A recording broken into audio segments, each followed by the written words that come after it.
A bouncer puts his hand on Keanu Reeves' chest and tells him he cannot come in. Not because of anything he said, not because of anything he did, because of what he was wearing. Black jeans, a plain white t-shirt, well-worn boots that had seen 1,000 miles. The bouncer did not know the man he was touching. The owner of the club did not step out to correct him. And in the 9 seconds it took Keanu to look at the hand on his chest, say 3 words, and turn around and walk away, the entire entrance line went completely silent. 8 minutes later, it was back. And what happened on that stage is still something the people in that room talk about. There is a club in Hollywood called Velours. It opened on North Cahuenga Boulevard in 2019, occupying the second floor of a converted textile warehouse, whose original bones, exposed timber beams, poured concrete floors, tie factory windows now fitted with amber-tinted glass, had been kept intact by design. The renovation cost $1.4 million. The lighting was custom. The sound system was built by an engineer who had done 3 Grammy-winning studios in the same zip code. Velours had 80 seats, maybe 90 if the staff set up the small corner tables they stored in the back. The tables near the stage went for $600 a night, minimum spend included. The bar carried 43 whiskeys. The dress code was not posted anywhere. It was simply understood by the kind of people who knew where Velours was, which was exactly the kind of people Velours wanted. On a Tuesday night in late November, a man pulled into the parking structure on the next block and walked the half block to the club entrance, alone. Black jeans, white t-shirt, boots that had some mileage on them, a gray jacket, unbuttoned, collar slightly turned up against the night air. No security detail, no assistant, no one carrying anything. His name was Keanu Reeves. He was part owner of Velours. He had not told anyone he was coming. The man on the door that night was named Troy Whitfield. Troy was 29 years old and had been working doors in Hollywood for 6 years, starting at a club off Sunset that paid $14 an hour and let him go home smelling like vodka, sodas, and other people's cigarettes. He had worked his way up through 3 venues since then. He was good at the job, not the kind who enjoyed the power, just effective. He had a talent for reading a room from the outside, for knowing before a person reached the velvet rope whether they were going to be a problem. What he did not have was a photograph of every part owner of Velours. The ownership structure was not simple. 2 entertainment lawyers, a music producer, a real estate company, and 3 private investors whose names were not on any signage. Keanu's involvement had been kept deliberately quiet.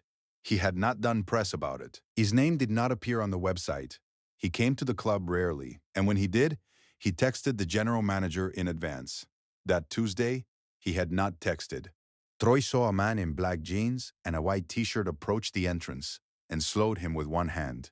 Members and reservations only tonight. Keanu looked at the hand, then at Troy. I'm partial owner of the place. Troy had heard that before, or versions of it.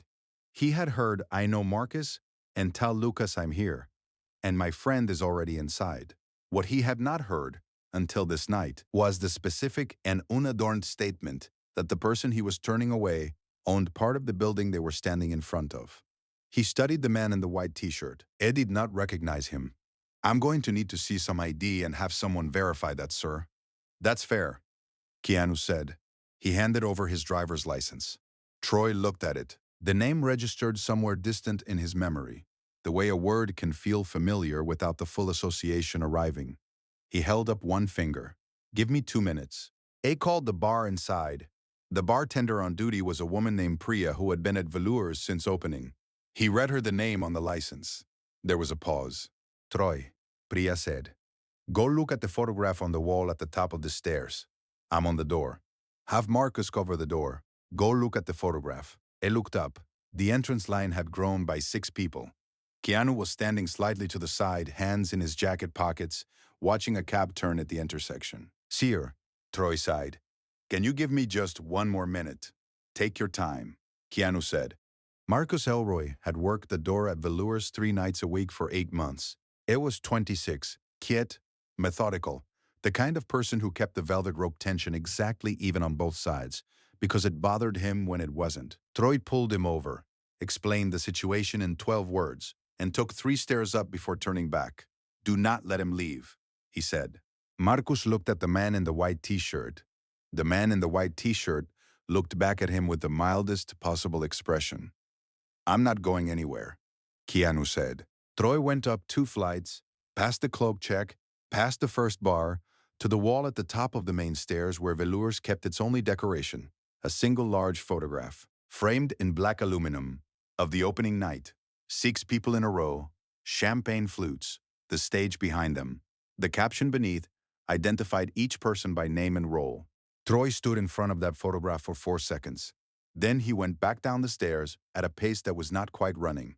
When they came out the front door, Keanu was still there. He had moved 2 feet to the left, out of the flow of the entrance line, and was looking at his phone.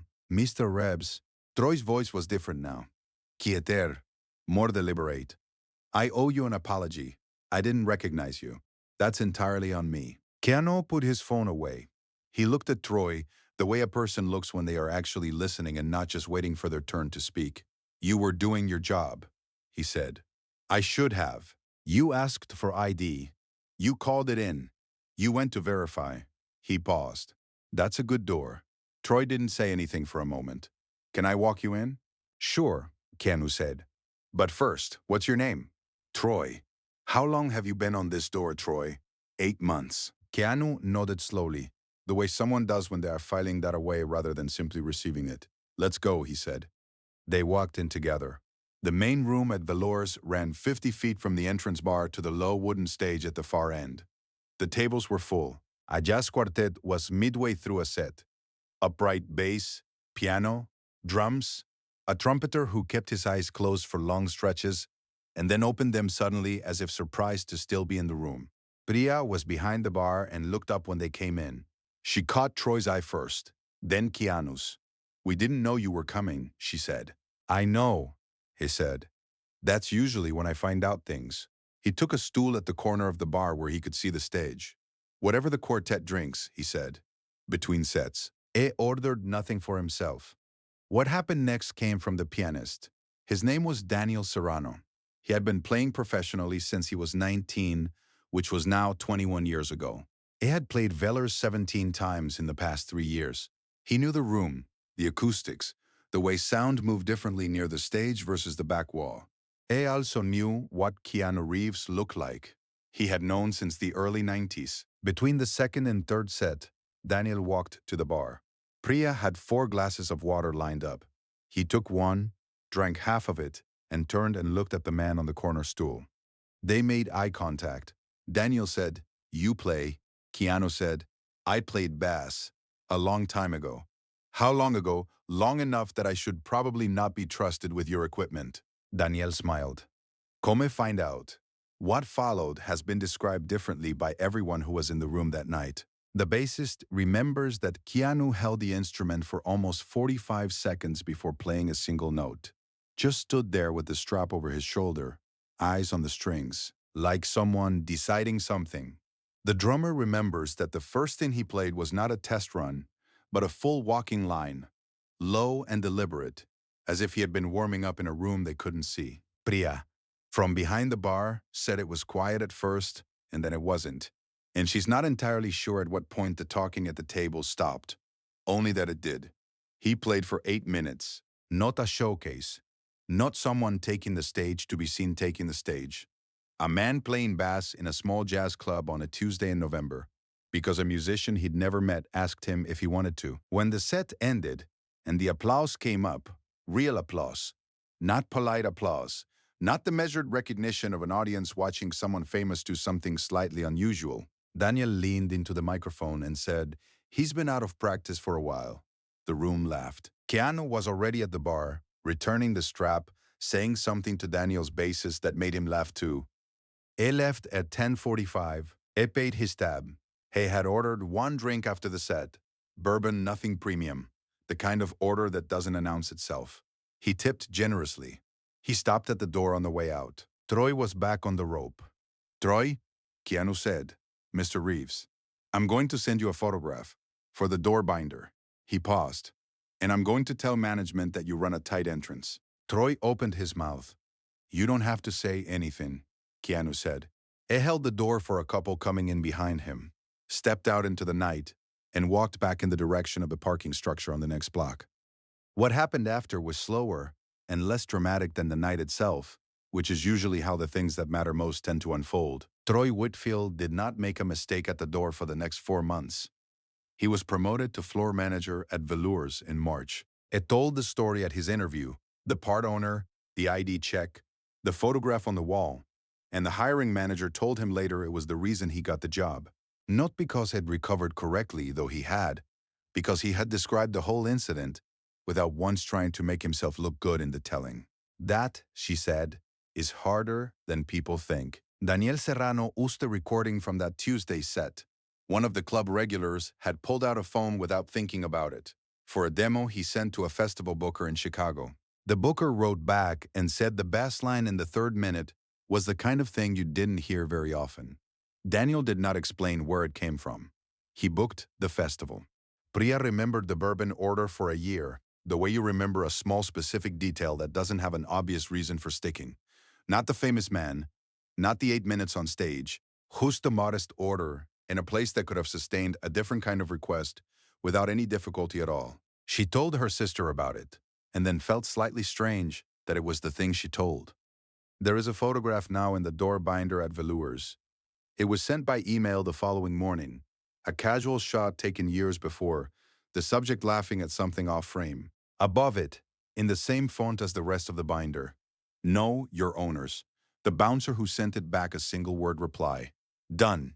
I keep coming back to the 9 seconds at the door. Not the stage, not the bass. The 9 seconds when a man had a hand put on his chest in front of his own building, heard the word sir used in a way that did not mean what the word usually means, and said 3 words, "I'm going to need," and then simply stepped aside and waited. He did not pull rank. He did not pull out his phone and call someone who would pull rank for him. He did not explain loudly or quietly what the bouncer had just done. He waited, while someone went inside to look at a photograph. I don't know what that kind of patience comes from. I'd like to think I'd have it. I'm honestly not sure I would. Most of us, if we're being truthful, would have said something in those 9 seconds that we probably shouldn't have said. Something that announced us. And maybe that's the thing. The people who don't need to announce themselves usually don't. This story is fictional, inspired by Keanu Reeves' well-known reputation for humility and grace. If something in this one stayed with you, drop a comment and tell me what you took from it. Share it with someone who might need to hear it today. If you want more stories like this, subscribe. I have another one ready for you. See you in the next one.